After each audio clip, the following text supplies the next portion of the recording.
안녕하세요. 안녕하십니까. 안녕하세요. 네, 네, 오늘은 박 전사님이 네. 네, 리더를 하는 날입니다. 네, 하시죠. 네, 기도하고 시작하도록 하겠습니다. 기도하시겠습니다. 네, 하나님 아버지 참 감사드립니다. 오늘 이렇게 저희에게 독서 모임을 허락하여 주셔서 너무나도 감사드립니다. 이 모임 가운데 주님 은혜를 더욱더 허락하여 주시고 이 책에서 나오는 이 많은 내용들을 통해 우리의 실제적인 삶을 돌아보고 이 시간 더욱더 깨달은 것들을 저희 마음속에 간직하고 실제적으로 또 잘 살아갈 수 있는 은혜를 또한 허락하여 주옵소서. 끝나는 시간까지 계속해서 깨닫는 것에 집중하며 주님 또 서로의 삶을 나누며 더욱더 세세하게 깊게 간섭하여 주시옵소서. 감사드립니다. 예수님 이름으로 기도드립니다. 아멘. 네, 네, 오늘은 158장 그 사심시 일행보다 그 마지막 단락 있어요. 거기서부터 네, 시작하도록 하려고 합니다. 네, 다 네, 찾으셨어. 사심시 일행보다 다시 앞서 그 부분부터 시작하겠습니다. 네. 누가 먼저 읽어주시면 감사하겠습니다. 그럼 안 읽어주면 안 감사해요? 감사하도록 누가 읽어주십시오. 제가 읽겠습니다. 뭐, 사심시 일행보다 다시 앞서 걷게 된 크리스찬과 소망은 안락이라고 불리는 멋진 평원에 이르렀다. 편안하고 기쁜 마음으로 평원을 걸어가다 보니 너무나 좁은 땅이었으므로 금세 끝나고 말았다. 그 평원의 저 끝에는 무리옥이라고 불리는 조그만 언덕이 있었는데 그곳엔 은광이 있었다. 전에도 이 길을 가던 사람들 중에 더러는 희귀한 금속인 은을 보려고 옆길로 들어서서 은광의 입구까지 가까이 다가섰다가 그만 발 밑에 디딘 땅이 꺼져버리는 바람에 죽음을 당하거나 혹은 불구자가 되어 평생을 고생스럽게 보내는 자들이 부지기수였다. 다시 꿈에 보니 은광으로 올라가는 행길에서 약간 떨어진 곳에 대마라는 사람이 서서 지나가는 사람들을 유혹하고 있었다. 대마는 크리스찬과 소망을 보더니 말을 걸었다. 여보시오, 이쪽으로 와 보시오. 내가 당신들께 보여드릴 게 있습니다.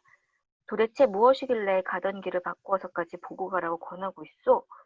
여기에 한 은광이 있는데 몇몇 사람들이 귀한 보물을 얻기 위해서 땅을 파고 있답니다. 당신들도 오시기만 하면 별로 힘들이지 않고도 많은 재물을 얻을 수가 있지요. 우리도 한번 가봅시다. 난 가지 않겠소.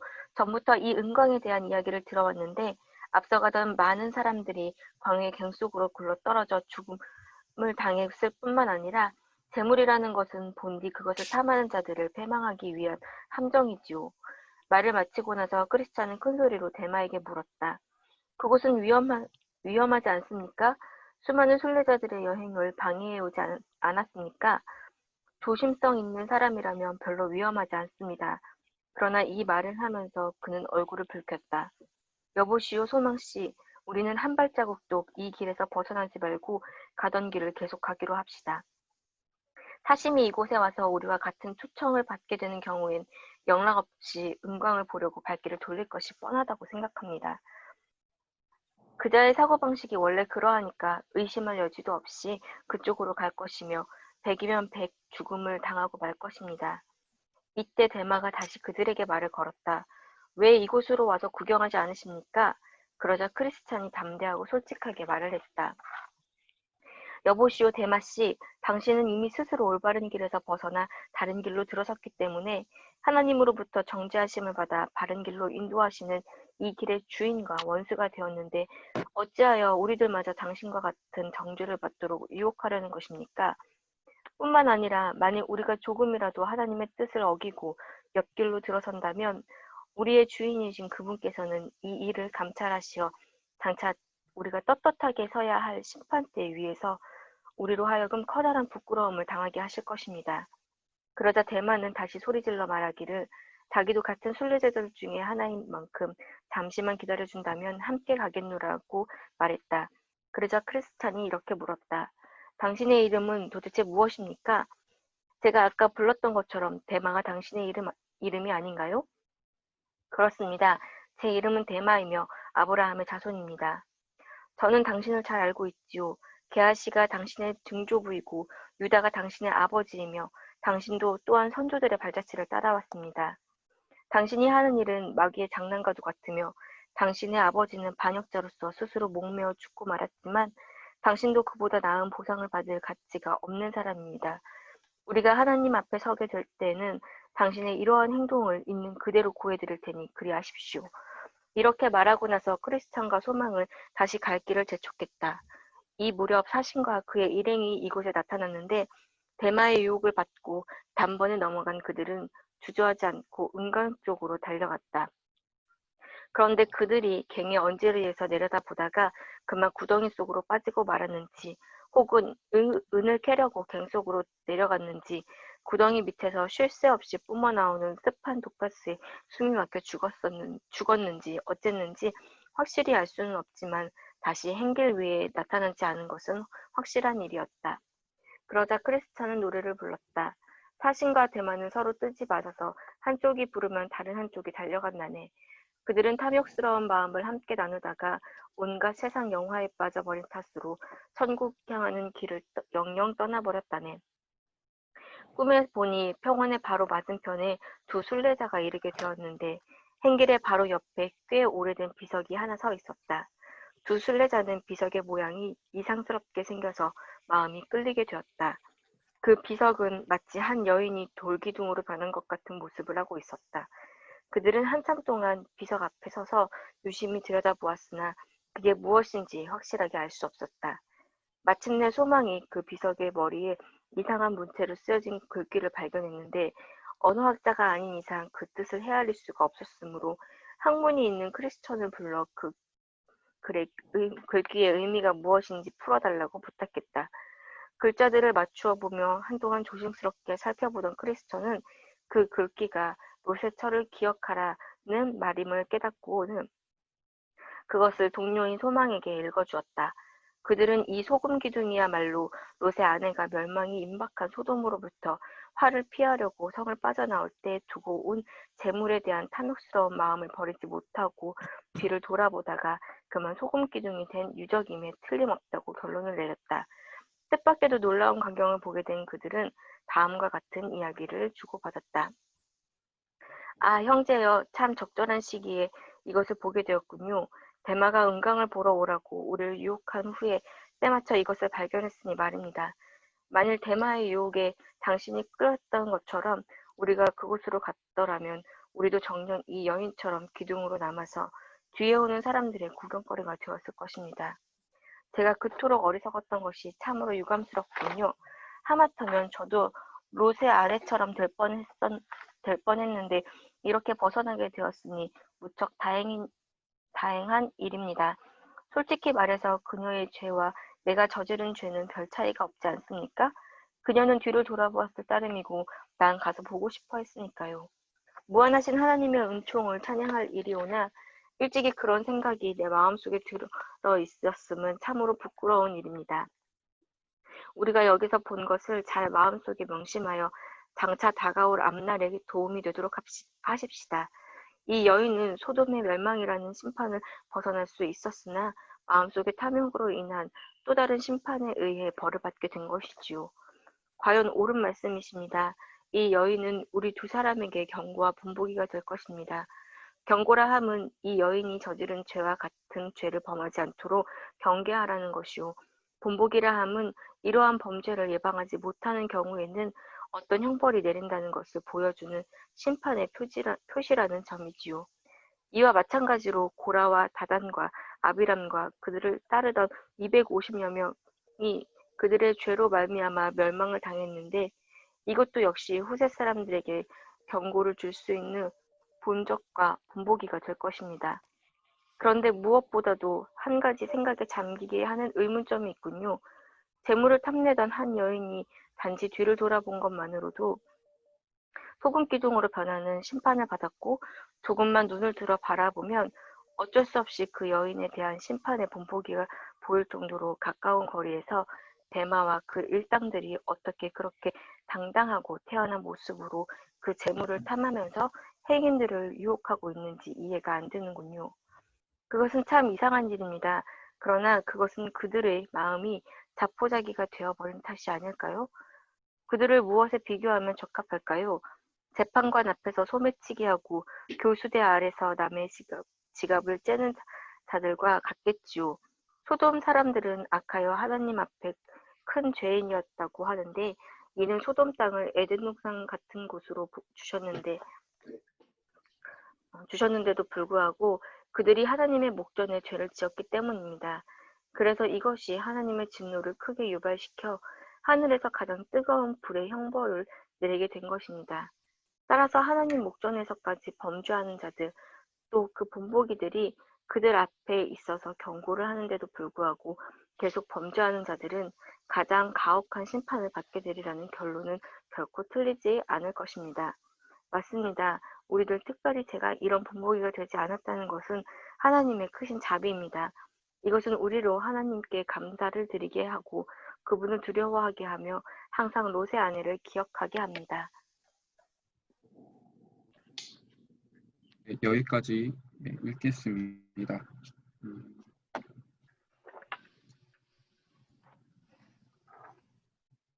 저는 이 대마 이 부분을 읽으면서 느꼈던 것이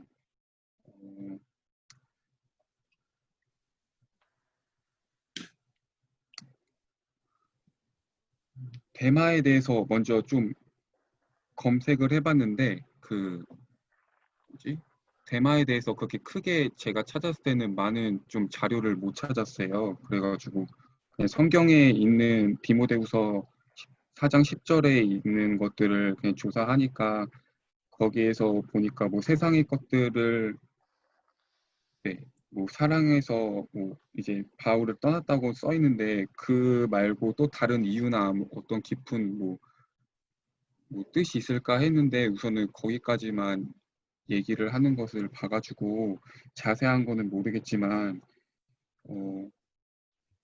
이 크리스찬이랑 그리고 소망이 그 다음에 이제 길을 가면서 그 안락이라고 불리는 멋진 평원에 이르렀는데 거기에서 이제 너무나 좁은 땅이었으므로 금방 끝나고 말았잖아요. 그 다음에 이제 저 끝에 물욕이라고 불리는 이 언덕에 오게 되었는데 이곳이 이제 은광이 있었는데 여기에서 이제 유혹을 받게 되잖아요. 그 유혹을 이제 받는 것에서 이제 소망이 이제 거기에서 이제 대마의 유혹에 살짝 이제 마음이 갔었는데 크리스찬이 여기서 얄짤없이 그 마음들을 끊어버리고 바로 피하는 모습을 보면서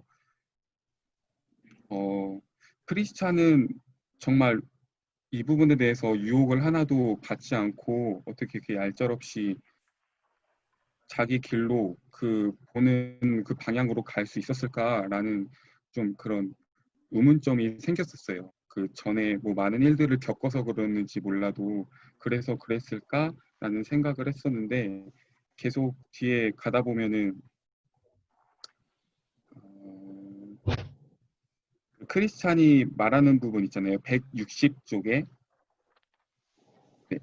저는 당신을 잘 알고 있지요. 게하시가 당신의 증조부이고 유다가 당신의 아버지이며 당신도 또한 선조들의 발자취를 따라왔습니다. 당신이 하는 일은 마귀의 장난과도 같으며 당신의 아버지는 반역자로서 스스로 목매어 죽고 말았지만 당신도 그보다 나은 보상을 받을 가치가 없는 사람입니다. 우리가 하나님 앞에 서게 될 때는 당신의 이러한 행동을 있는 그대로 고해 드릴 테니 그리 아십시오. 이 유혹에 빠졌을 때 어떤 결과가 얻어지는 것에 대해서를 이미 잘 알고 있었던 크리스찬은 거기에 대해서 마음이 전혀 뭐 왔다 갔다 이렇게 옮겨갈 이유가 없었겠구나라는 생각이 들었었습니다. 근데 보면은 대마가 잠시만 기다려준다면 함께 가겠노라고 말하는 부분에서도 좀 의문점이 있었어요. 잠시 기다려준다면 함께 가겠다는 말이 그러면은 이 사람은 진짜 이게 진심이었을까 단지 유혹이었을까 생각했을 때 이게 결과를 보니까 이 사람을 한 번 더 유혹하고 마음을 좀 이렇게 움직이게 해서 이 무력에 대해서 다시 한번 유혹을 하지 않았나 이런 생각이 들었었어요. 그렇게 되고 이제 뒤에 계속 쭉 읽어가면서 그 롯의 그 소금 기둥 그것을 보고 그 사람들이 이제 소망이랑 크리스찬이 계속 이야기를 나누는 가운데 저는 맨 마지막에 하나님 목전에 죄를 지었기 때문입니다. 뭔가 좀만 더 기다리고 버티면 그 뒤에 그 우리가 가는 길에 잘못된 것들이 아닌 걸 알 수 있는데 그것들을 보지 못하고 계속 죄를 짓고 거기에 대해서 심판받는 모습에 대해서 말하는 부분이 저한테 제일 인상 깊었는데 이것을 보면서 무엇을 느꼈냐면 이게 하나님의 목전이라는 것이 사실 그 자리에 하나님의 그 은혜 가운데 제대로 들어가 본 게 아니라 그 전에 딱 그 가기 직전의 모습을 말하는 것을 봤어요. 그래서 제대로 알지 못하고 제대로 경험하지 못하는 가운데 우리는 이렇게 좀 안다고 생각하고 아니면은 그것에 대해서 유혹을 제대로 어, 좀 뿌리치지 못하고 두 마음 가운데 계속 갈팡질팡하는 것은 아닌가.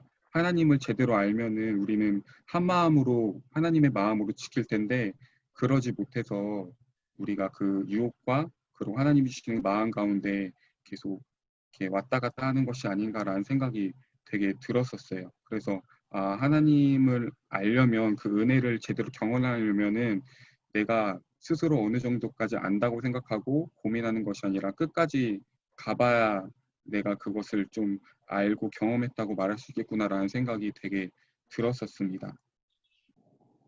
그리고 소망의 그 모습들을 바라보면서 또 느꼈던 것은 사실 소망은 어떻게 보면은 그 자기가 직접적으로 그 길을 유혹의 길을 걸어가려고 행동으로 움직인 건 아니지만 사실 마음에 한번 가 볼까요 하고 어떤 뭐지 궁금증만 있었음에도 불구하고 그것에 대해서 정말 죄된 모습으로 그리고 그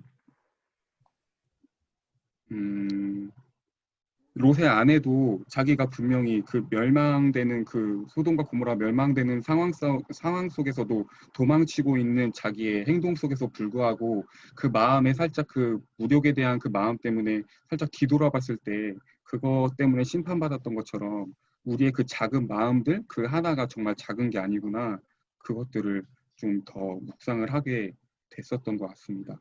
네, 저는 좀 여기까지 이렇게 좀 생각을 하고 좀 느껴봤고요. 같이 또 이것에 대해서 또 다른 나눔이나 아니면은 뭐 비슷한 나눔이 있으시면은 같이 이야기해서 나누셨으면 좋겠습니다. 저는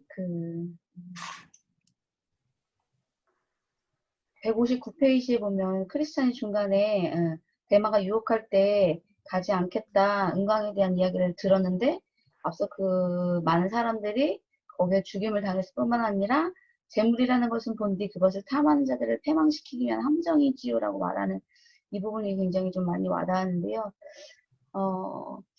이것을 제 지금 삶과 지금 저희의 그 사정과 형편에 빗대었을 때 개인적으로 좀 많이 다시 더 하나님 앞에 잘 바르게 서 있어야겠다라고 생각하게 된 부분들이었는데요.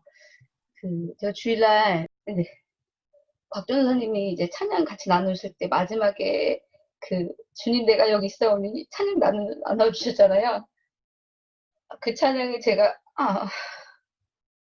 여기서 사역자 이동을 놓고 이제, 기도하면서 주셨던 그 이사야 말씀에 마지막에 세 번째 하나님께서 누가 나를 위해 갈고 물으실 때 지금 제가 여기 있어오니 저를 보내소서라고 고백하면서 그렇게 사역지를 이제 이동하게 되는 그런 시간들이 있었는데 그런 것들이 되게 묵상이 되면서 요즘에 그런 물질적인 부분들 때문에 좀 많이 마음적으로는 조금 제 안에 이제 좀 어려움들이 생기더라고요. 그래서 이 부분들을 놓고 이제 계속적으로 기도하는 가운데 다시 한번 하나님께서 이제 주신 그 소명에 대한 부분들을 좀 깨닫게 하시는 그런 부분들이 제 안에 좀 있었어요. 근데 그 부분이 이 부분을 보면서 되게 제 자신한테는 좀 많이 와닿더라고요. 그래, 말씀에도 너희는 하나님과 재물을 겸하여 섬길 수 없다라고 말씀하고 계시는데 정말 이것을 탐하는 자는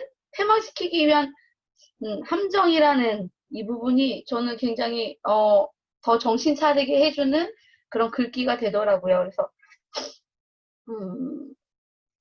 내 상황이 어떻든 간에 내가 정말 주님 앞에 더 주님만 붙잡고 주님만 의지하면서 바르게 서 있어야겠다. 내가 이런 탐욕의 유혹에 멸망할 수밖에 없는 이런 함정에 빠지지 않도록 더 깨어 있어야겠다. 더 기도하고 더 말씀 의지하고 하나님만 바라봐야겠다. 이렇게 다시 한번 또 기도하게 되는 그런 좀 시간들이었거든요. 그래서 저는 이 부분이 굉장히 좀 제일 많이 와닿았고 다시 한번 또 상기하게 되는 그런 부분들이었던 것 같아요. 이상입니다. 감사합니다. 또 다른 분 같이 나눠주시겠어요?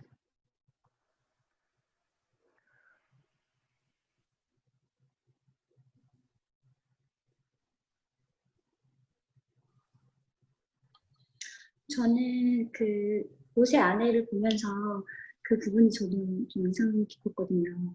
소돔이라는 그 멸망에서 벗어났지만 어쨌든 아까 전도사님, 국장사님 말씀하신 것처럼 그 마음속에 탐욕이라는 것이 어쨌든 마음에 있었기 때문에 그 심판을 결국 받게 되었다는 그 부분이 마음속에 있는 정말 그 작은 거라고 생각할 수 없는 그 마음속에 있는 죄들이 엄청난 결과를 가져올 수 있기 때문에 더 조심해야겠다는 생각이 들고 또 탐욕이나 이런 물질에 대한 부분은 저도 굉장히 연약한 부분이거든요.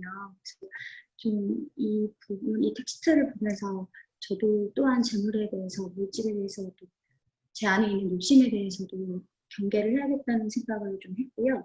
저는 좀 제가 좀 특이한 건지 모르겠는데 163페이지에 보면 소망이랑 크리스천이 대화하는 그 내용에서 어쨌든 우리도 이 사람들과 다르진 않지만 본보기고 이 범죄하는 사람들을 심판의 표시로 이렇게 본보기가 되지 않은 거에 대해서 감사를 드리자는 그 부분이 굉장히 좀 인상 깊었어요. 그러니까 저 같은 경우도 이제 둘이 왜 이렇게 하나님 앞에 목전에서 계속 죄를 짓고 경고를 무시하고 계속 범죄를 하는 것일까 이렇게 대화를 하는데 자포자기를 한 게 아닐까 이런 이제 대화가 나오잖아요. 근데 악인이라고 생각하는 사람들에 대해서 제 마음이 저 또한 죄를 하나님께서 은혜를 주지 않으시면 그 죄가 억제되거나 죄 짓지 않게 되는 그 일은 정말 하나님 은혜로만 가능한 건데 제가 악인들을 바라보고 죄를 계속 짓는 사람들을 바라볼 때 굉장히 정죄하거나 이랬던 모습들을 저는 이 텍스트에서 봤거든요. 그래서 하나님을 모르고 은혜를 모르는 사람들을 바라볼 때 어쩌면은 그들의 죄를 통하여 그들의 모습을 통하여서 우리를 또 자각하고 우리를 깨우치시기 위한 하나님의 그런 그림 언어로 보여주시는 것들일 수도 있는데 저는 그런 모습을 보면서 왜 죄를 저렇게 짓는 거야 이렇게 정죄하는 사람이 아니었나. 그리고 제가 어디서 악인들에 대해서 악역을 맡고 있는 거라고 얘기를 들은 적이 있어요. 어떤 목사님 그래서 하나의 역할이라는 생각을 하게 된다면 좀 다른 시각으로 바라보게 될 텐데 네, 제가 조금 많이 흰설수설하지만 죄를 짓는 사람들 그리고 죄를 계속해서 끊어내지 못하는 사람들을 바라보는 그 모습이 네, 또 제 자신을 바라보는 모습이 아닐까도 생각이 들어서 죄에 대해서 제 자체는 관대하면 안 되겠지만 죄를 지을 수밖에 없는 악인들 그리고 저를 포함해서 하나님의 좀 시선을 좀 더 알고 싶고 네, 그리고 또 본보기가 되지 않도록 더 잘 살아야겠다는 생각도 들고요. 네, 좀 더 악인들에 대한 불쌍한 마음을 가져야겠다는 생각을 저는 이 부분에 좀 특이하게 했습니다. 네.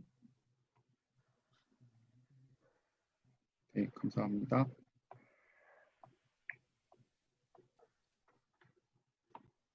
네, 저 같은 경우는 이 부분을 읽으면서 크리스찬의 모습을 또 보게 됐어요. 크리스찬이 이전에 시장에서까지만 해도 자신의 의사 표현을 정확하게 잘 하지 않았던 것처럼 소극적인 것처럼 보였었는데 이제 그 후에 길을 떠나면서는 자신이 할 말은 다 하는 모습들을 보면서 이전과는 다른 모습으로 바뀐 것처럼 저는 느껴지더라고요.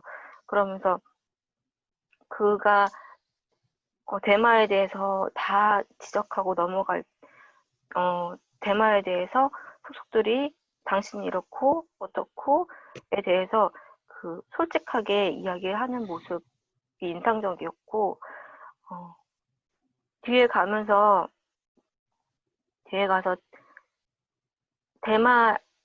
대마에게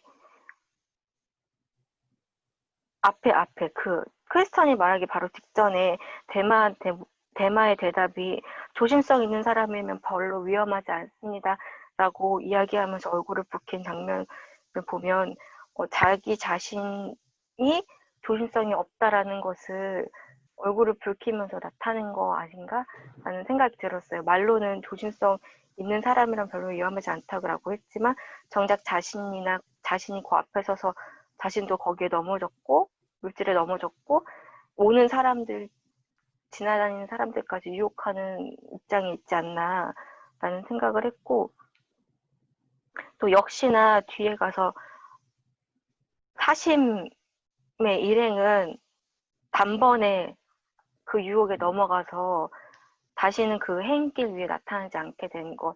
그들은 역시나 끝까지 변하지 않고 그 모습을 가지고 갔구나.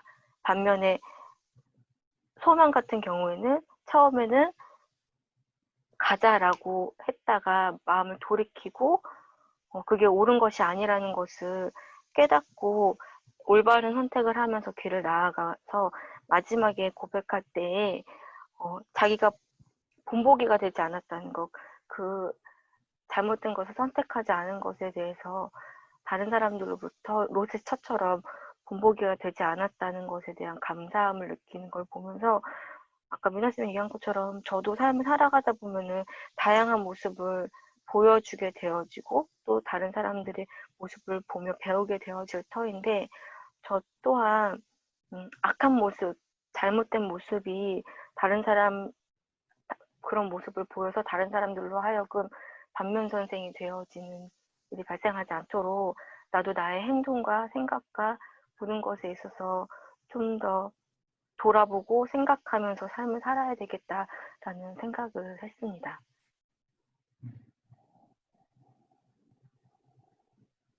네, 감사합니다. 네.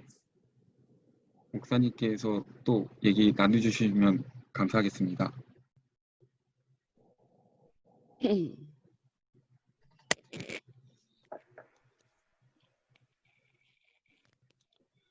일단 대마는 성경에 3번이 나와요. 골로새서에도 나오고 디모데 후서에도 나오고 빌레몬에도 나오고요. 근데 골로새서하고 빌레몬에 처음으로 나왔을 때는 그냥 인사하는데 그 바울이 보면 편지가 마무리될 때 뭐 누구한테 문안한다 뭐 이런 식의 글들 있잖아요. 뭐 처음이든지 마지막에 뭐 그때 이름이 등장했던 사람이에요. 골로새서 같은 경우에는 뭐 사랑받는 의사 누가와 또 대마가 너희에게 문안하느니라 라고 써있고 빌레몬에는 나의 동역자 마가 아리스타고 대마 누가가 문안하느니라 라고 이렇게 써있어요. 근데 나중에 바울이 감옥에 갇혔을 때 그때 나오는 게 디모데후서의 기록인데 그때 디모데후서 4장 10절에 써있기는 대마는 이 세상을 사랑하여 나를 버리고 데살로니가로 갔고 라고 써있어요. 그래서 예수님이 좀 뭔가 하실 것 같다. 저분이 왕이 되실 것 같아. 새로운 나라를 만드시려고 하는 것 같아. 라고 생각할 때는 제자들이 예수님을 계속 같이 따라다녔다가 정작 예수님이 잡힌 이후로 예수님을 다 버렸던 것처럼 바울도 그런 일을 겪었다는 거예요. 한두 사람이 써져 있는 게 아니거든요. 디모데후서를 보면. 근데 정확하게 대마가 이 세상을 사랑해서 자기를 버렸다. 그래서 데살로니가로 갔다라고 써 있는 것을 보니 여기 써 있는 대로 가룟 유다처럼 게하시처럼 뭐 그런 모습이었던 걸로 보여지죠.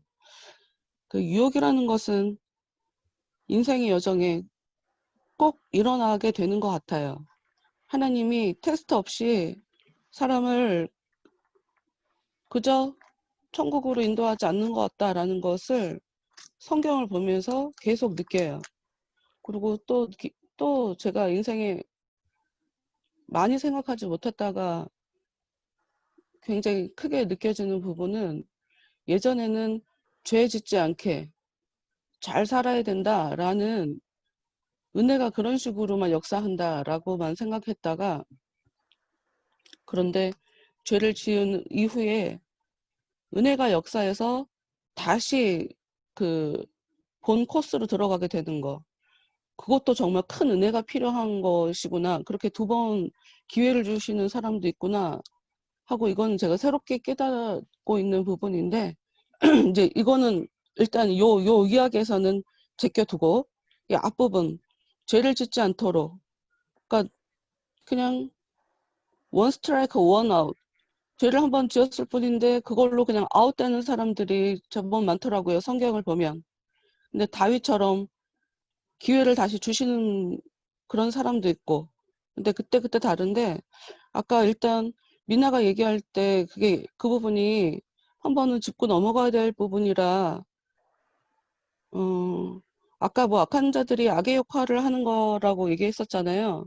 근데 이 얘기는 하여튼 설명을 제대로 하지 않으면 위험할 수 있어요. 왜냐하면 변명거리가 되니까. 그리고 지속적으로 그 기독교가 생겨난 이후로 가룟 유다를 바라보는 그 인간적인 눈으로 바라보는 그런 눈길들이 계속 있어 왔으며 그걸로 인해서 그 다빈치 코드에서 얘기하는 예수님을 좀 다르게 이해하려고 하는 그 사람들과 그게 좀 맥이 닿아 있거든요. 그래서 이거는 쉽게 할 수 있는 얘기는 아니다. 지저스 크라이스트 슈퍼스타라고 하는 그 뮤지컬 보면 예수님이 가룟 유다에게 큰 임무를 부여한 것처럼 그렇게 묘사하고 있단 말이에요. 근데 이게 잘못하면 자기가 죄 짓는 것에 대해서 변명하게 돼요.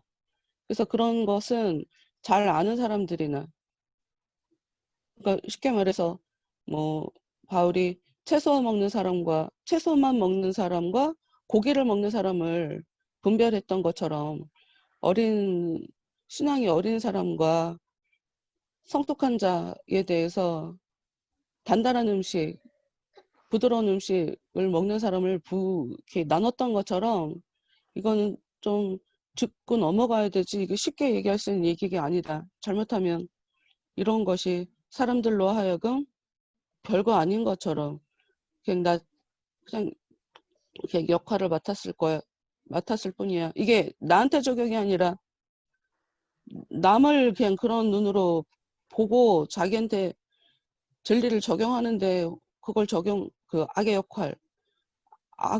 역할을 하는 거다 하고 그냥 끝내버려야 되는데 나한테 적용했다가는 큰일 나게 되는 거기 때문에 그건 그렇게 보면 안 된다 하는 거. 내가 무슨 얘기 하는지 알죠? 혹시 이해 못해요? 이해했습니다. 이해했죠? 네. 저 사람이 그러니까 주일날 제가 설교할 때도 얘기했던 것처럼 사람이 뒤집어질 때 저 사람이 좀 악한 것한테 잡혔나 보다 하고 생각하게 되는 게 정말 화가 날 때 눈이 뒤돌아가는 것 같다 하고 얘기했던 건 그 사람이 그만큼 악한 존재한테 먹혔다라고 하는 그 부분만 얘기하는 것이 아니라 저 사람이 지금 정신을 차리지 않고 있기 때문에 악한 것이 자기를 지배하고 있다는 사실조차 인지를 하지 못하니 지금 저 사람 자체가 그냥 나쁘다고 얘기해갖고는 이 일이 그냥 정리되는 일이 내가 제대로 맥을 짚은 게 아니다. 뭐 이런 차원으로 얘기를 한 거지 뭐. 그러니 저 사람 책임이 전혀 없다. 뭐 이렇게까지도 얘기하는 건 아니거든요. 네. 하여튼 뭐 이 부분은 악의 역할 나는 우리가 악의 역할이라고 하는 것에 대해서 얘기를 해야 되면 이 부분을 짚고 넘어가야 된다고 생각해요. 뭐냐면 하나님이 제가 설교할 때 몇 번 얘기하다가 말았던 것도 같은데 가룟 유다에 대해서 처음부터 그런 의도로 그런 도구로 쓰려고 태어나게 했냐. 예수님 얘기에 의하면 너가 태어나지 않았으면 좋았을 뻔했다라고 얘기하는 것이 처음부터 그런 의도로 태어난 것처럼 그렇게 비춰질 수 있고 사람들이 죄 짓는 사람들이 그런 것에 자기를 변명하고 피하고 그런 걸 상당히 많이 보거든요. 난 원래 그렇게 태어났어. 난 타고나길 그렇게 태어난 사람이야. 라고 얘기하는. 근데 이게 그렇게 생각하면 안 된다는 거예요. 우리는 거기서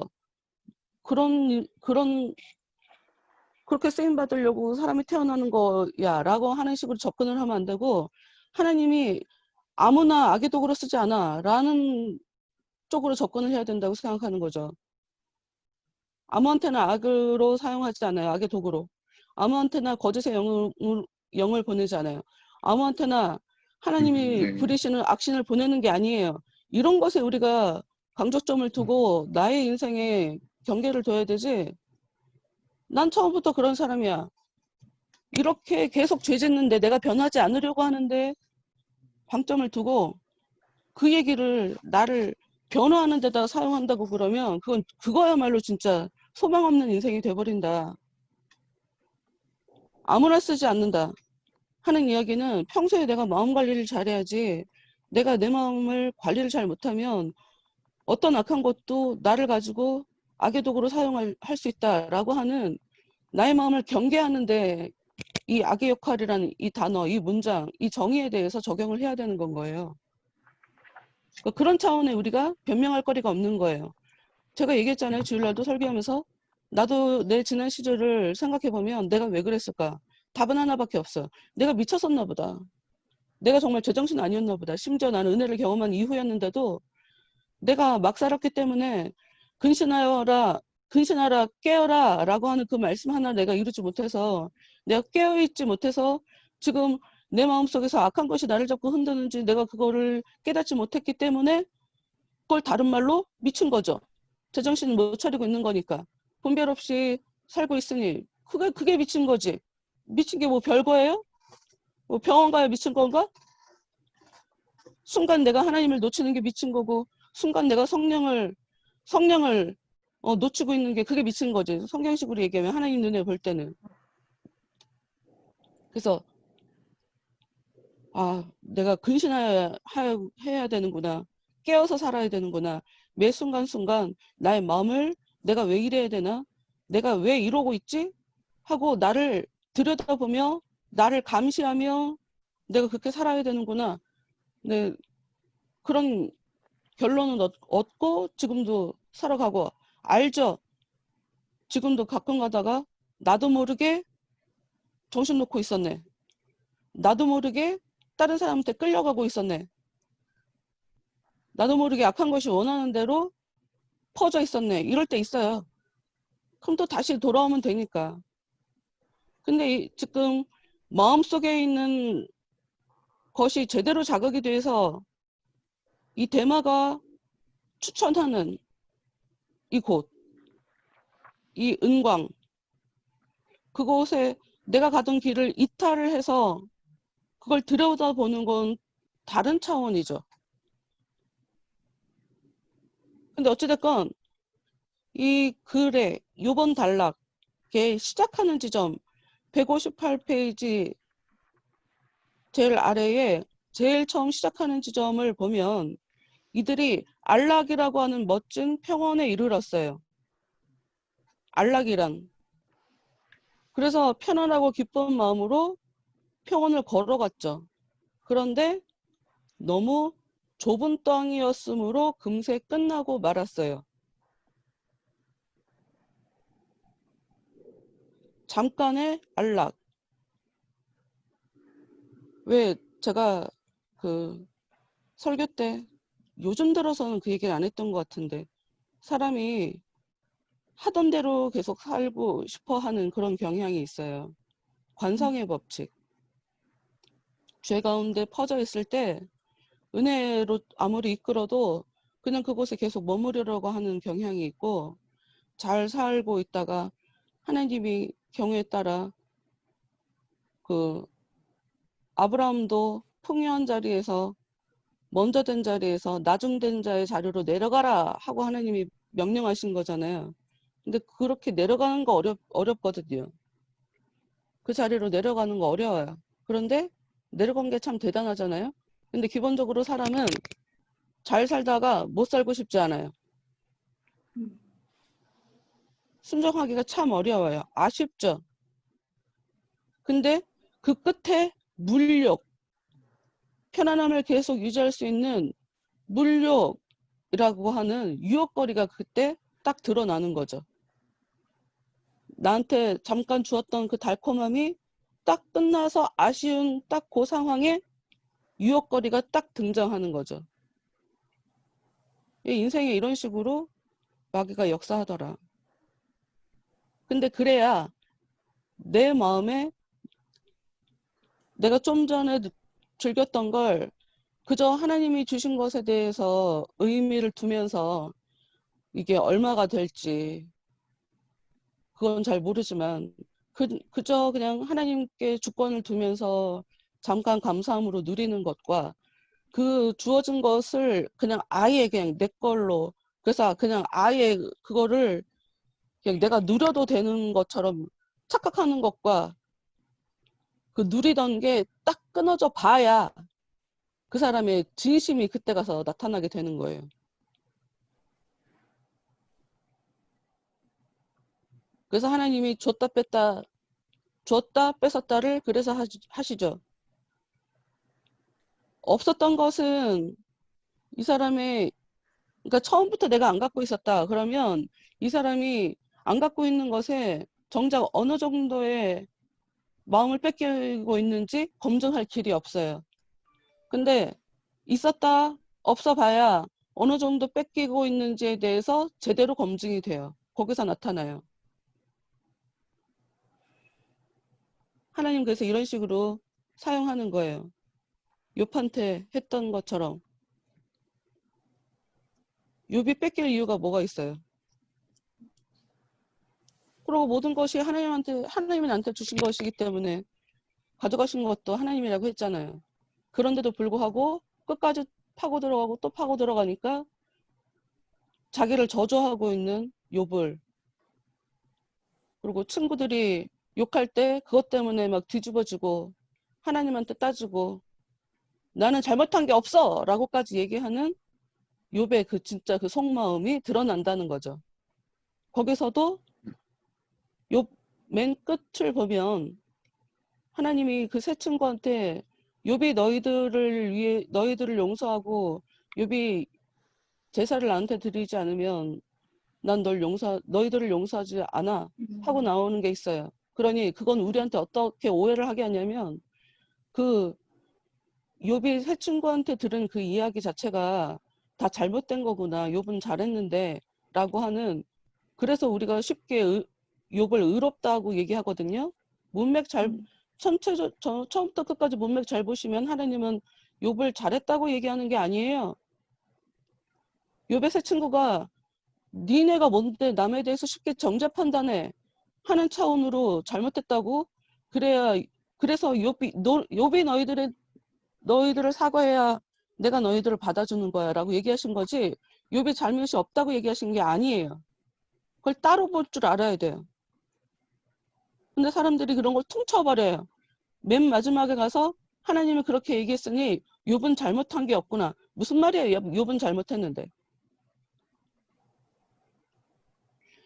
다윗이 여자 문제를 일으킨 건 잘못이에요.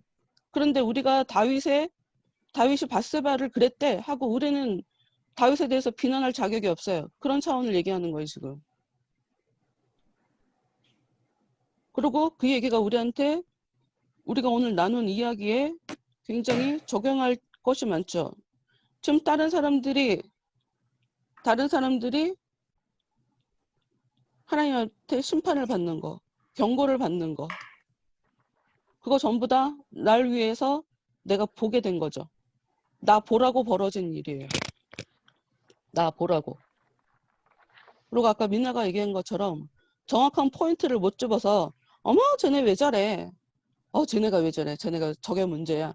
이런 식으로 남이나 분석하고 있으니까 자기가 제대로 교육을 못 받는 거죠. 성경 계속 써 있잖아요. 왜 사람들한테 왜 죄를 지은 사람을 왜 죽이라고 그래요? 그래야 사람들한테 본보기가 된다잖아.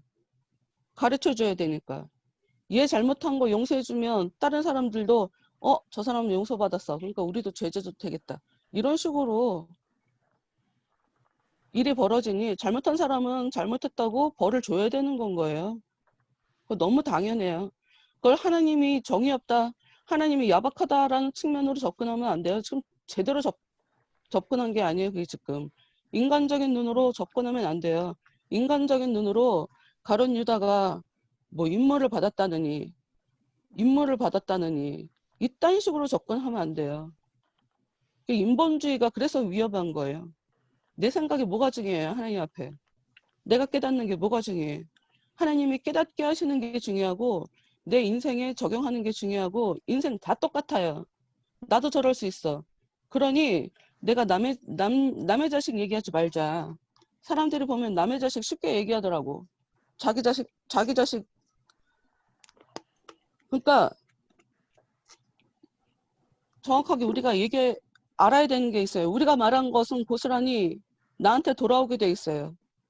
이게 성경에 어디가 나와 있냐? 다른 사람한테 축복해 주래요. 근데 그 사람이 축복받을 만한 사람이 아니면 그 축복은 고스란히 내 머리로 돌아온대요. 성경에 써 있어요. 반대로 얘기해 볼까요? 다른 사람 저주해도 상관없어요. 왜? 하나님이 내 뒤에 계시면 그 저주는 그 사람 머리로 돌아가게 돼 있어요. 그 얘기는 무슨 얘기냐? 모든 말은 내 머리로 돌아오게 돼 있어요. 내가 잘못 판단한 거면. 말 한마디 그래서 쉽게 얘기하면 안 돼요. 남의 자식 얘기하면 안 돼요. 그러니까. 자기 자식한테 다 돌아가게 돼 있어. 부모 노릇하니까 그러니까 이게 무서운 거예요. 내가 몇 번 얘기했잖아요. 전에 다녔던 교회에서 그렇게 그 이전에 다녔던 교회에서 애들이 인사 안 한다고 그 아버지가 아니 우리는 그분이 전에 어떤 교회 다니는지 알 필요가 없어. 그렇지 않아요? 우리가 뭐 알 필요가 뭐가 있어. 근데 그 교회에 아이들이 자기들한테 인사를 안 했다고 전혀 알지도 못하는 애들의 허물을 왜 새로운 교회에 와갖고 우리한테 그런 얘기를 하냐고. 나 저거 되게 이상하다. 저거 불편하다. 그냥 그렇게만 보고 이제 말은 안 했어요. 아무 말도. 근데 너무 웃긴 게 한 1년 정도 흘렀나? 그 집 딸이 인사를 안 하고 다니더라고. 교회 사람들한테. 그래서 야 진짜 대박이다. 그러니까 이게 닭이 먼저냐 달걀이 먼저냐 싶은 거지. 남의 아이들에 대해서 쉽게 얘기하니까 하나님이 야, 네 딸도 그렇게 살 수 있어. 그리고 딸이 그렇게 살도록 역사하는 건가? 아니면 하나님이 하여튼 모르겠어요. 하여튼 내가 얘기하고 싶은 건 우리가 인생을 살아가는 데 있어서 다른 사람들의 모습을 보면서 보여지는 그 모습을 보면서 깨닫게 되는 것들. 그거는 비판 정죄하는 대로 그거를 깨닫고 그리고 우리가 남 얘기하면서 좀 즐기는 거 있잖아요. 사람은 기본적으로 남 얘기하면서 그걸 즐기죠. 즐겨 해요. 그게 되게 재밌나 봐요. 근데 사실 그게 되게 더러운 거거든요. 되게 더러운 거예요. 근데 그게 얼마나 자기들을 더럽게 하는지 모르고 쉽게 남 얘기를 하죠. 그래서 제가 무서운 게 그거예요. 성경책을 사피엔스라는 책 읽어봤어요? 모르죠? 제목은 들어봤죠? 한 사람, 두 사람. 사피엔스라는 책이 있어요. 그 책을 보면 인류가 이제까지 뒷담하면서 이렇게 진화해 왔다고 얘기해요. 성경책 잘 보세요. 일종의 뒷담이에요. 뒷담이 뭔데? 그 사람 없는 데서 그 사람 얘기를 계속 회자하면서 나쁘게 말하는 거. 그런 논리라면 우리는 사도신경 할 때마다 본드 빌라도에 대해서 뒷담하고 있는 거죠. 본드 빌라도는 없거든 지금 우리 눈에. 그 사람 없는 데서 그 사람 얘기를 계속하고 있잖아요. 뒷담이 별건가?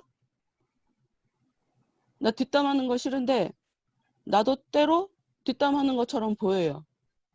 그래서 그때마다 내 마음이 지금 이게 우리가 이 일을 통해서 제대로 우리 삶에 하나님이 주시는 이 본보기, 경고, 우리가 이걸 봐야 된다 하는 차원으로 내가 과연 얘기를 하고 있나? 내가 들어온 의도로 제가 이래, 제가 이렇게 못됐어 이러고 얘기하는데 겉으로는 가식적으로 예쁘게 좋게 포장하고 있는 게 아닐까. 나는 그 부분을 항상 생각하고 내가 또 얘기하는 순간에 그 양쪽 차원을 다 얘기하지 않으니 이야기를 듣는 여러분이 그런 식으로 내 이야기를 받아들여서 목사님도 앞뒤가 달라. 목사님도 뒤로 남 얘기해. 이런 식으로 여러분이 남 얘기하는데 내가 나의 모습을 그렇게 적용하게 될까봐 제가 제일 가장 경계하는 게 그런 부분이거든요. 근데 제가 우리 아들이랑 며칠 전에 얘기하면서도 그게 너무 싫다. 그런 거 너무 싫다. 남 얘기하는 거. 혐오스럽다. 우리 둘이 그러니까 여자를 미워하는 게 아니에요. 나도 여잔데 무슨 내가 여자라고 내가 남자인 줄 알고 여자 밉다고 하겠어. 여자들이 싫다. 여자 모임이 싫다. 남자들도 뒷담 많이 하지만 남자들이 뒷담하는 거랑 여자들이 뒷담하는 거랑 좀 다른 것 같아요. 근데 이렇게 얘기하면 남자들이 좀 이렇게 뭐 높여주는 것 같지 그런 의도가 아니야. 내가 겪어보니까 진짜 그렇더라고. 남자들은 그냥 상황에 대한 이야기를 할 경우가 많아요. 뭘 느끼냐면 저 인간들은 어제의 원수가 오늘의 친구가 되더라고. 그 인간 자체가 아예 의미 없다고 생각한다 그러면 그렇게 할 수 없겠죠. 아니면 두 부류지. 정치적으로. 절대로 속으로는 용서 안 해. 그런데 정치적으로 쟤랑 잘 지내야 내가 뭐라도 좋은 유익이 있으니까 잘 지내는 거지. 그거는 말할 이유조차 없지. 그건 뭘 해도 안 되는 사람일 테니까. 그런 건 뭐 해석이라고 하는 것에 곁들일 이유조차 없죠. 언급할 이유조차 없으니 그런 건 아예 제껴두고 그런 거 말고 많은 사람들이 정말 나쁘니까 나쁘다고 생각했다가 뭐 싸우던가 풀던가 뭐 이러면서 다시 또 잘 받아주더라고요. 근데 여자들은 안 그래. 여자들은 대부분 속이 좁아갖고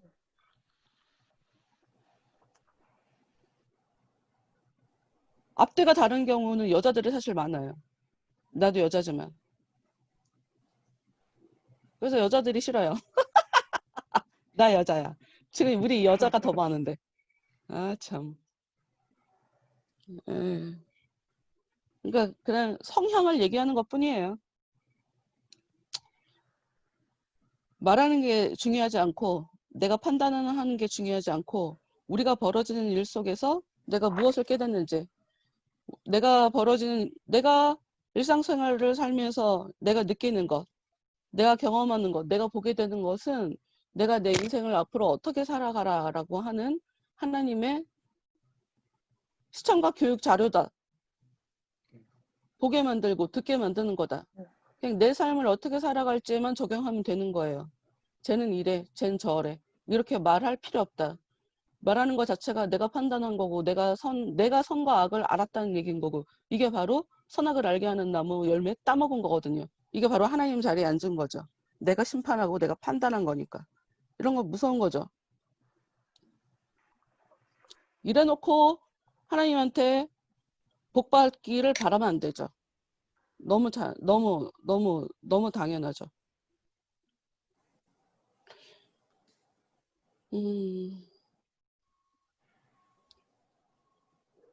잠시 뭐 제가 지금 얘기한 것 중에 뭐 자기 생각들 있지 않아요? 내가 이런 얘기하면 얘기하고 싶은 거 없어요?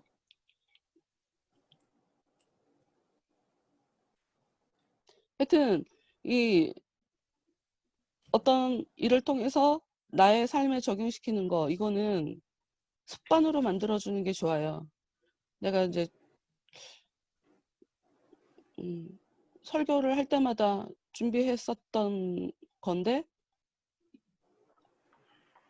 하지 못했었던 것 중에 하나가 이런 건데 습관을 만들어 놓으면 너무 좋은 것이, 습관은 내가 그러니까 의도하지 않아도 자동으로 돌아가는 거잖아요.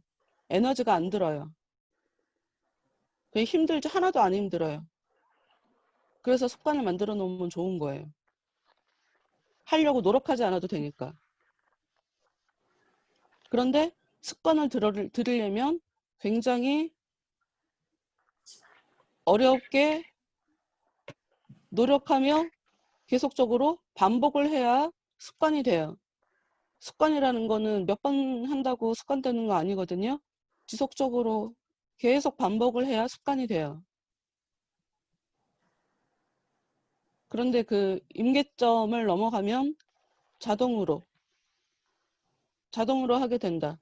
인간은 누구나 다 임계점 넘어갈 때까지, 그때까지만 힘들지, 그게 넘어가면 딱 습관이 돼서 자동으로 그렇게 살게 되면 힘들지 않게 된다.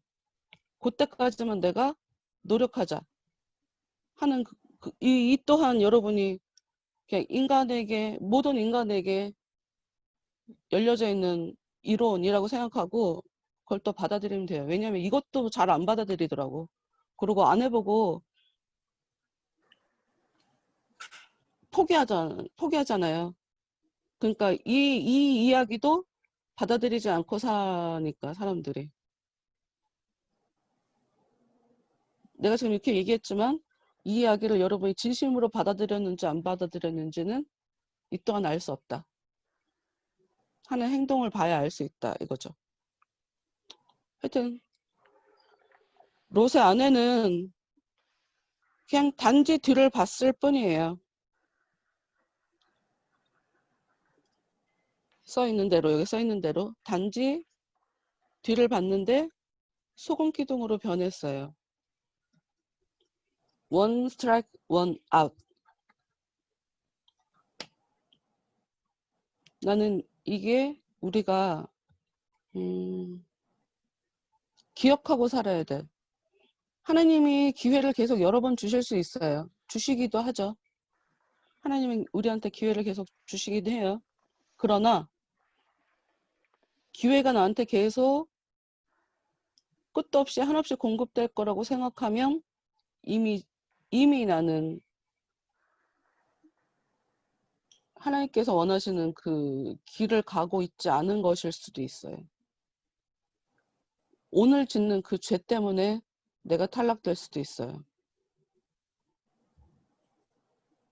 많은 사람들이 한 번의 죄에 아차하는 한 번의 실수로 크게 넘어지고 크게 낭패를 보는데 나한테는 그런 일이 안 벌어질 거다고 생각하는 것 자체가 오만한 거예요. 그래서 이런 마음을 가지고 살아야 된다. 굉장히 많은 사람들이 이런 식으로 하나님께 심판을 받았기 때문에 나 또한 그럴 수 있다.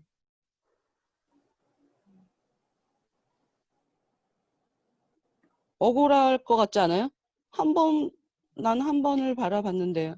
근데 성경을 보면 그 죄 한 번에 사람 죽이라고 하는 게 구약 성경에 나와 있는 하나님의 율법이에요. 봐주는 게 대단하신 거예요. 그걸 우리가 잊지 말아야지.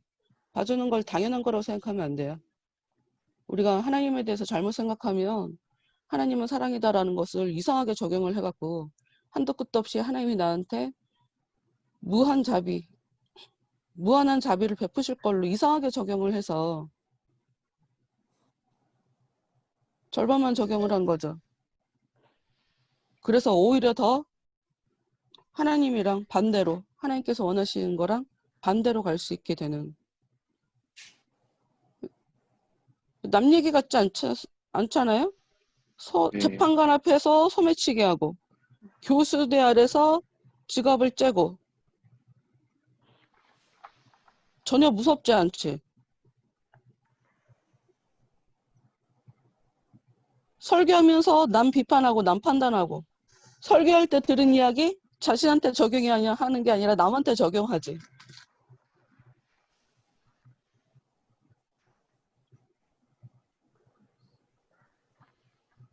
굉장히 많은 사람들이 교회를 다니면서 그러니까 교회를 다니는 많은 사람들이 사실 순수하지 않잖아요. 우리가 다 잘 알지.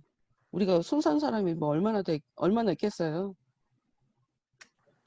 그러니 교회에는 하나님 앞에는 힘들어서 하나님의 도움을 필요로 하는 자들이 많이 와요. 그리고 교회 안에는 그런 사람이 모이고요. 근데 지난주 같이 부자에 대한 설교를 하게 되면 저 사람은 나를 도와주지 않으니 저 사람은 어디 보자 하는 그런 마음으로 그 말씀을 대할 수 있거든요. 실제로 그런 사람 진짜 많은데 그런 게 진짜 무서운 거지. 그래서 지금 하나님 머리 꼭대기에 올라와 있는 거죠. 말씀을 나한테 적용시켜야 되는데 다른 사람한테 적용시키지. 저 사람이 저렇게 살아. 맞아, 저 사람은 저렇게 살아.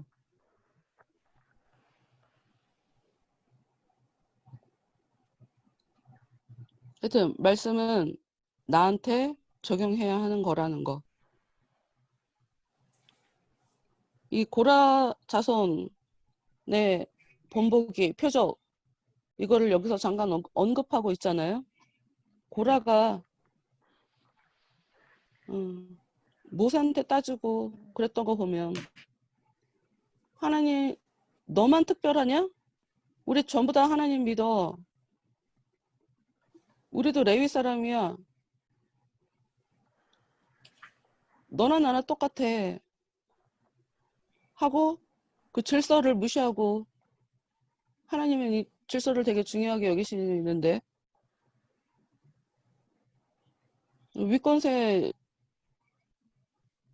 끌어내려서 너나 나나 똑같아 라고 바라봤기 때문에 당한 일이죠. 그들이. 하나님이 다 똑같다라고 얘기하는 건 하나님이 얘기하실 부분이고 그걸 가지고 내 권리에다가 적용하면 안 되죠. 내 권리에다가 적용하면 안 되지. 우리 딸이 나한테 그 블루투스 마이크를 사줬어요. 라이언. 그래서 내가 너무 재밌어갖고 주일 저녁인가? 토요일 날 저녁이구나. 한참을 내가 부른 것 같아. 그래서 오랜만에 나라는 찬양을 불렀어요. 나 가진 재물 없으나 그 찬양. 내가 정말 없이 살 때 그때도 불렀던 찬양이에요. 그 찬양은. 근데 지금도 그 마음이 많이 바뀌지 않았어요. 뭘 가진 거야? 이 세상에는 얼마나 재벌들이 많고 말도 안 되는 부자들이 많은데 근데 되게 웃기더라고. 공평하신 하나님을 얘기하는데 돈이 하나도 없는 사람이 하나님이 공평하다고 얘기하는 거죠. 공평이란 단어를 그래서 제대로 적용해야 되는 거예요. 하나님 다 공평한데 나한테는 왜 이래? 하나님 나한테는 왜 이러셔? 왜 이렇게 부당하게 대우하셔? 이미 진 거야. 공평이라는 단어의 개념 정리를 잘못하고 있는 거예요. 근데 그건 여러분이 찾아가야 돼요. 남이 얘기해줘 갖고 알 수 있는 게 아니에요. 나 가진 재물 없으나 나 남이 가진 지식 없으나 나 많이 배운 사람 아니에요. 나 무식해요. 이러라는 뜻이죠.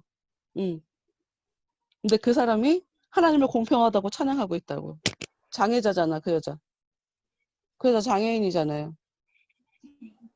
근데 그 하나님의 공평에 대해서 노래한다고. 그러니 인본주의적으로 개념 정리를 하면 안 돼요. 모든 단어를. 하나님의 시각에서 개념 정리를 해야 돼요. 다 뒤집어 엎어야 될 거예요, 여러분. 계속 뒤집어 엎어야 될 거예요. 또 깨닫고 나면 또 미처 몰랐던 게 또 생각나고 알게 되고 또 살다 보면 또 내가 놓치고 있었던 게 또 알게 되고 그렇게 살아가게 될 거예요.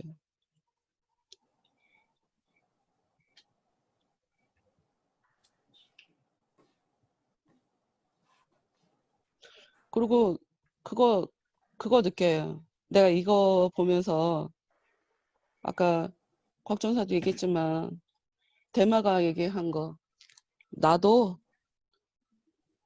순례자다. 당신 같은 순례자다. 그러니 그러니까 여기서 공평이 이렇게 적용된 거지. 나도 순례자, 너도 순례자. 그러니 조금만 기다려주면 나도 함께 가겠다. 똑같지 않아요. 똑같긴 뭘 똑같아. 크리스찬은 거긴 절대로 가면 안 돼. 이 길에서 이탈하면 안 돼. 라고 하는 마음으로 살아가고 대만은 언제든지 갈 수 있으니 이탈도 쉬워라고 생각하는 사람인데 어떻게 똑같은 순례자야. 다른 순례자지. 자기 마음대로 왜 남을 자기랑 똑같다고 생각해. 자기 마음대로 왜 그걸 자기가 판단해. 근데 되게 웃기다는 거죠. 이게 되게 웃긴 거지.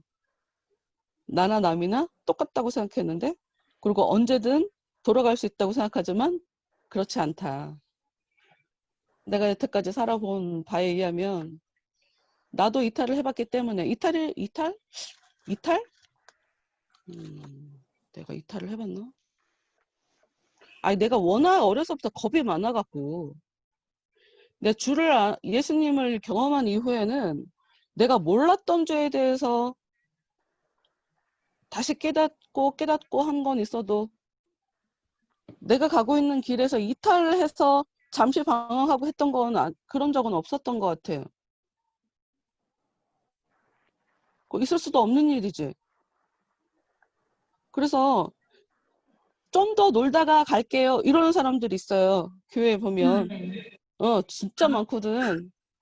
그래서 내가 저 인간들은 아무것도 모르니까 저런 얘기 쉽게 하는 거다. 이런 생각이 들어요. 그리고 가끔 교회 나오다가 방학하는 사람들 있거든. 그 심각성을 잘 모르더라고. 성경에 써 있잖아요. 나중 형편이 처음보다 훨씬 안 좋다고. 돌아오는 거 쉽지 않아요. 그게 한 달짜리가 될지 10년짜리가 될지 20년짜리가 될지 알 수 없어요. 얼마만큼 돌아오게 될지 내가 결정하는 게 아니에요. 발 한 발을 내딛어서 아예 방향 자체가 그리로 빠져나가서 그 정도 되면 걔네들은 나한테 소유권을 주장할 텐데 주도권을 뺏긴 건데 주도권을 다시 잡으려면 걔네들이랑 전쟁해야 돼요. 피 튀기게 싸워야 돼요. 내가 죽어나가야 돼요. 쉽지 않은데 그런 얘기를 쉽게 한다. 그러면 처음부터 그 사람은 제대로 가는 길이 아니었다라고 볼 수밖에 없어요. 성경에 은혜 받고 나서 죄 지은 사람, 그 빛을 경험하고 나서 죄 지은 사람은 더 이상 용서 못한다라고 성경에 써 있잖아요. 은혜 받은 게 아니기 때문에 그런 거지. 나는 그거를 그러니까 제대로 은혜를 받았는데 주를 버렸다라고 생각하지 않아요. 나는 그렇게 이해하지 않아. 은혜 받았다고 착각한 거라고 생각하는 거 같아. 착각하는 거를 그런 식으로 묘사한 거라고 생각해요. 진짜 은혜를 받았으면 나갈 수가 없지. 아닌가? 이건 그냥 내 생각이에요. 왜냐하면 성령이 내 안에서 정말 역사하시는데 내 안에 역사하는 성령에 대해서 내가 이겨먹는다고? 그러니까 나는 그걸 못했어요. 난 그걸 못하겠더라고. 하나님이랑 계속 대치하는 상태는 있었지. 아니다. 한번 개겨봤네. 한번 개겼네. 그러네. 기도만 하면 하나님이 신학대학 가라고 하니까 나한테 왜 이러시냐고. 나 기도할 때마다 미치겠는 거지. 기도할 때마다 정말 아주 그때는 그냥 은혜 받고 난 이후니까 그리고 내가 살려고도 기도를 했어야 됐으니까. 근데 기도할 때마다 눈을 감으면 제일 먼저 부딪히는 건 신학대학이야. 나 진짜 그러려고 기도하는 게 아닌데. 왜 자꾸 기도할 때마다 이렇게 나한테 부담을 주시나? 왜, 하나님 저한테 왜 이러세요? 나 지금도 기억나. 하나님 저한테 왜 자꾸 이러세요? 아, 저 기도 안 해요. 나 그랬단 말이야. 진심으로. 기도 안 해요. 내가 그랬단 말이야. 그리고 내가 1년 반 동안 내가 미쳤었구나. 내 진짜 제정신이 아니었구나를 이제 그때 깨달은 거지. 그 진짜 아주 그냥 인생에 다시는 그때로 돌아가고 싶지 않다. 그것처럼 처참하고 그렇게 눈물 나고 그렇게 슬픈 지옥 그 자체인 네, 다시는 그러고 싶지 않다. 그러고 나서 이제 그 이후로는 이제 말 잘 듣게 된 거지. 참 그러네. 근데 나는 용서를 받은 게 아닌가? 그럼 다시 돌아온 게 아닌가? 그러니까 이게 제대로 완벽하게 은혜를 받은 게 아닌 거지. 성령은 계속 온전함으로 나아가는 거니까 내가 조금 아른 걸 가지고 그게 전부라고 착각을 했던 거라고 봐야지. 하여튼 어쨌건 내가 좀 얘기하고 싶은 건 이 크리스찬이 아까 김윤주 전사 얘기 말대로 사실 죽음에서 살아온 사람이잖아요. 그냥 지옥에서 살아온 사람이잖아. 그러니 당연히 뒤도 안 들어보지. 절대로 옆을 볼 수는 없어. 끝까지 하려고 하게 돼 있어요. 너무 당연해. 너무 당연해. 가능성 1만 있어도 차단. 제대로 경험을 해본 사람이기 때문에.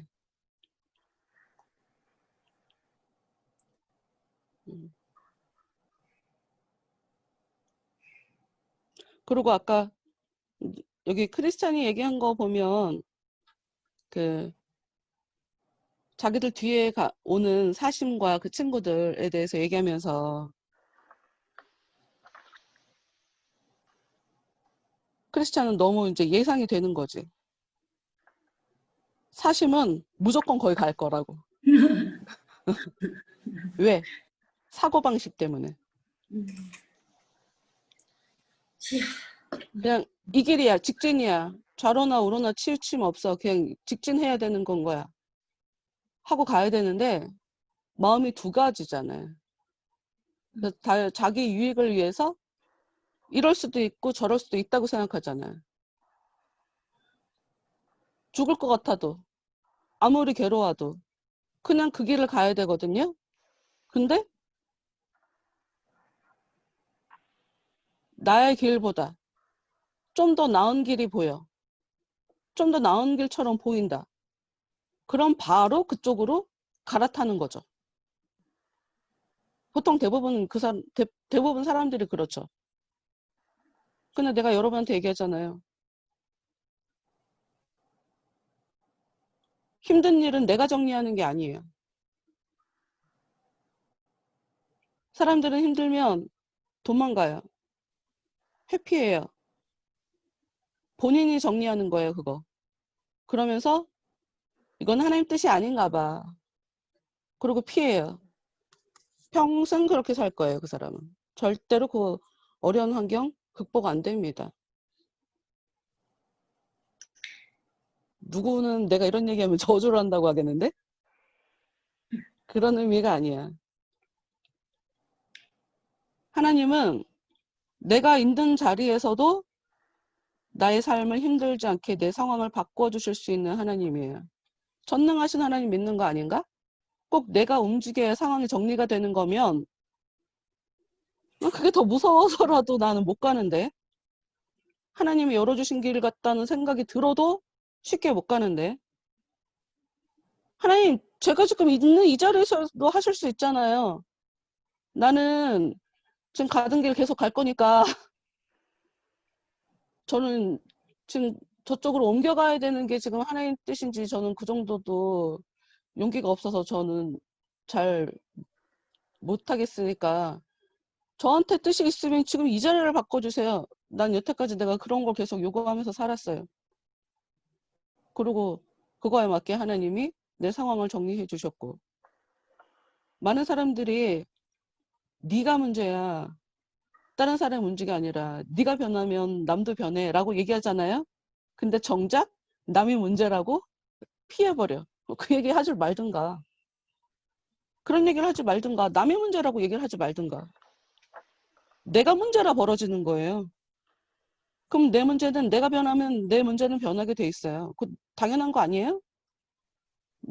내 논리가 틀린가요, 지금? 내 말이 맞지 않아요? 네, 맞습니다. 응, 내 말이 맞지. 하나만 해, 하나만. 하나만 해야지. 일관성 있게 살아야지, 일관성 있게. 논리를 두 개를 갖고 있으니까 이 두 마음처럼 왔다 갔다 하는 거거든. 하여튼 그래서 니체가 했던 이야기가 또 생각이 나는 거죠. 아, 내가 요즘 뉴스 보면서 계속 생각한 게 계속 또 생각나고 또 생각나서 그래요. 괴물과 싸울 때 괴물과 되지 않게 조심해야 된다. 괴물과 싸울 때. 괴물과 싸울 때? 그러니까 하나님의 길을 가는 이 여정에 수많은 일들이 벌어지잖아요. 다른 사람들을 보면서, 나쁜 일을 보면서 내 입이 더러워지고 내 마음이 더러워지면 그들을 바라보며 내가 더럽혀지는 거, 내가 괴물이 되는 거잖아. 그런 일이 있으면 안 되는 거죠. 나보고 괴물 되라고, 나보고 더러워지라고 그런 것을 보여주는 건 아니거든요. 나보고 마음이 더러워지라고 물질을 주는 건 아니거든요. 여기 보면 물욕이라는 언덕에 그 은광이 있어요. 근데 어떤 번역에는 여기가 부정한 이득이라고 써 있어요. 물욕이라고 하는 이 단어가 부정한 이득. 내 거면, 나한테 주시는 거면 내가 가는 이 길에서 내가 얻도록 해주셔야지. 내가 왜 내 길에서 이탈을 해갖고 그 이득을 얻냐고.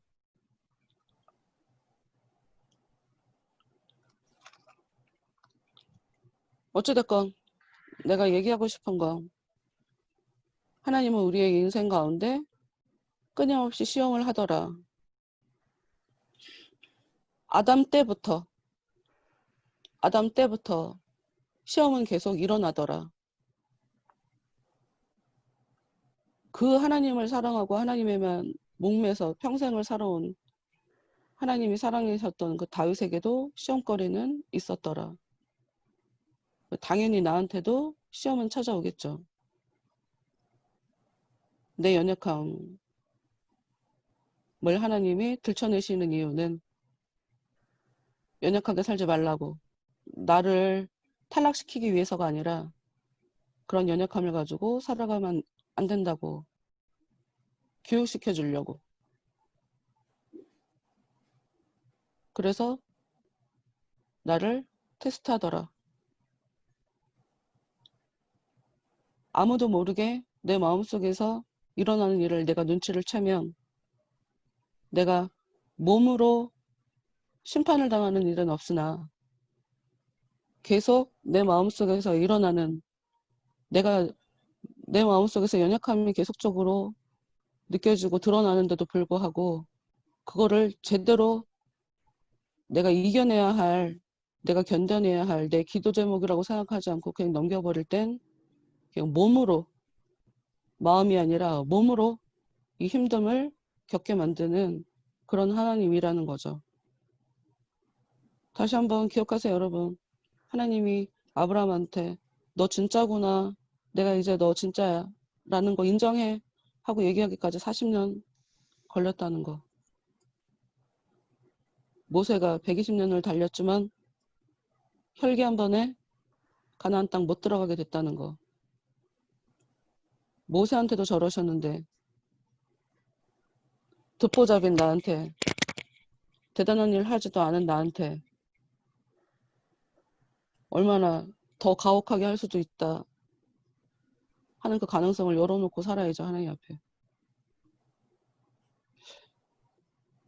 너무 지독하게 현실만 얘기를 해서 팍팍한 경향이 있어요, 내가?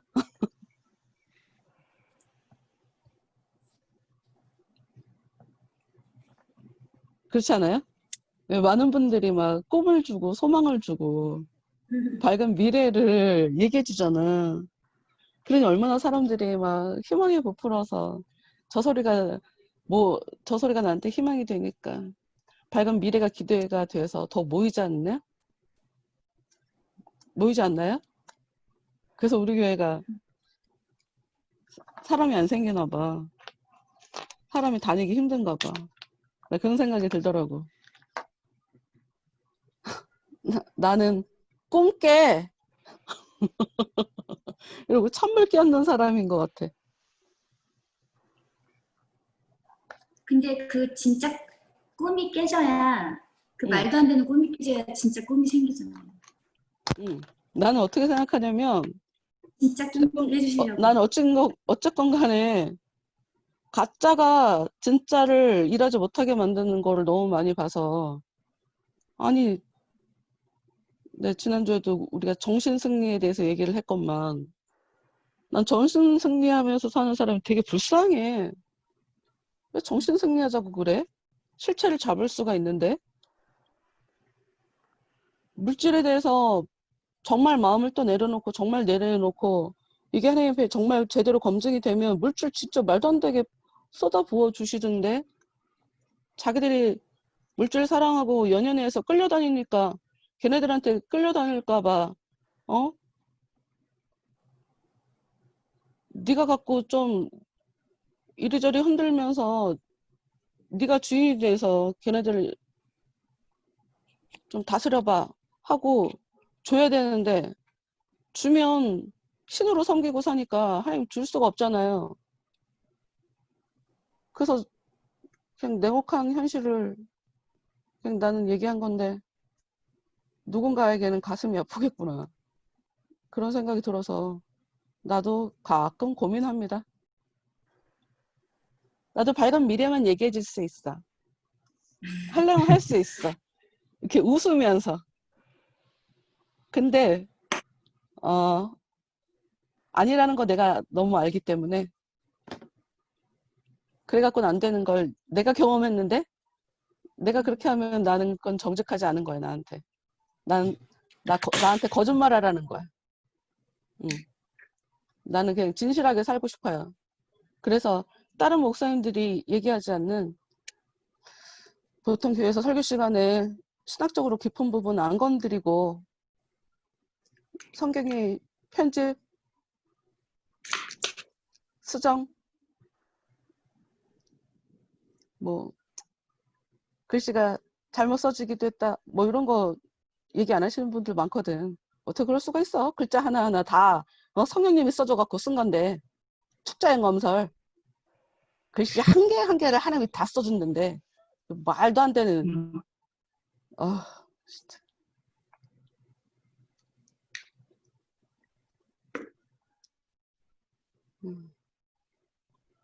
하여튼 내가 겪은 하나님은 사람이 성장하는데 정말 관심이 많아요. 그래서 억압하면 안 돼요. 무조건 답을 주면 안 돼요. 무서운 어른이 권위로 눌러갖고 절대로 교육되지 않습니다. 인간이란 존재는. 권위로 누른다고 절대로 사람은 성장하지 않아요. 힘들어도 물고기 잡아주면 안 돼요.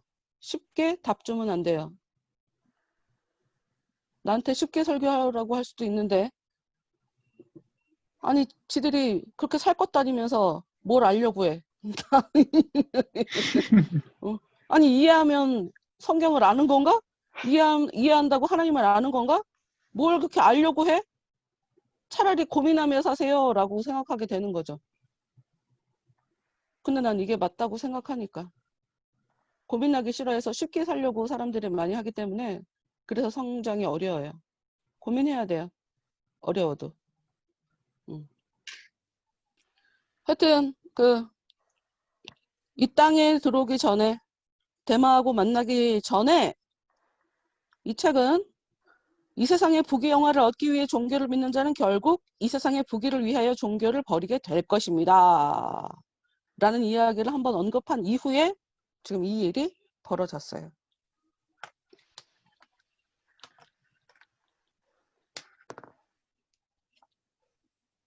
뭐 제가 할 말은 거의 다 한 것 같네요. 아, 그리고 이 대마가 자기가 왜 과도한 자신감인가? 언제든 자긴 갈 수 있다고 생각했을까라고 생각해 봤는데 자기 이름을 대마라고 얘기하면서 자기가 아브라함의 자손이라고 얘기하는 게 있어요. 선민의식에 사로잡힌 사람 굉장히 많거든요, 사람들. 자기가 선민의식에 사로잡혔다는 것조차 알지 못하면서 선민의식에 사로잡힌 사람 되게 많아요. 대부분 그런 사람들이 남 비난해요. 자기가 하나님의 사람이라고 생각하기 때문에 쉽게 남에 대해서 비난해요. 즉, 이 얘기는 무슨 뜻이냐? 나는 하나님 편이야. 넌 하나님 편 아닌 것처럼 보인다. 그러고 얘기하는 거라는 거죠. 근데 그때조차 그 사람은 자기도 하나님 바깥에 있다는 걸 알지 못해요. 하나님 안에 있으면 그런 식으로 볼 수가 없거든요. 하나님은 그러게 보겠어요? 불쌍하게 보지.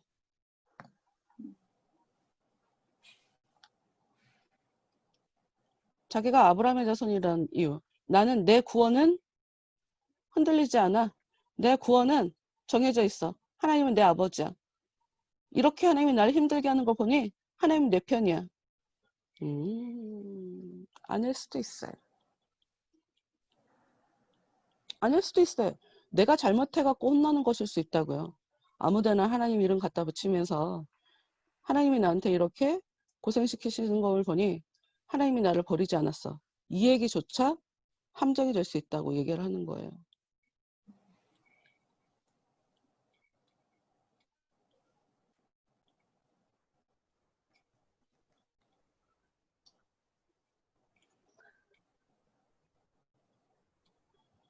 모든 것을 다 가졌으나 아무것도 가지지 않은 사람처럼, 아무것도 가지지 않았으나 다 가진 사람처럼 살 수 있어야 돼요. 믿음 가진 사람은 성령의 역사하면 그럴 수 있어요.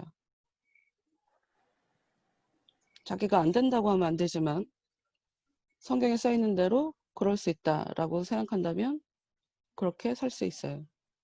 그렇게 사는 사람이 지금 있어요.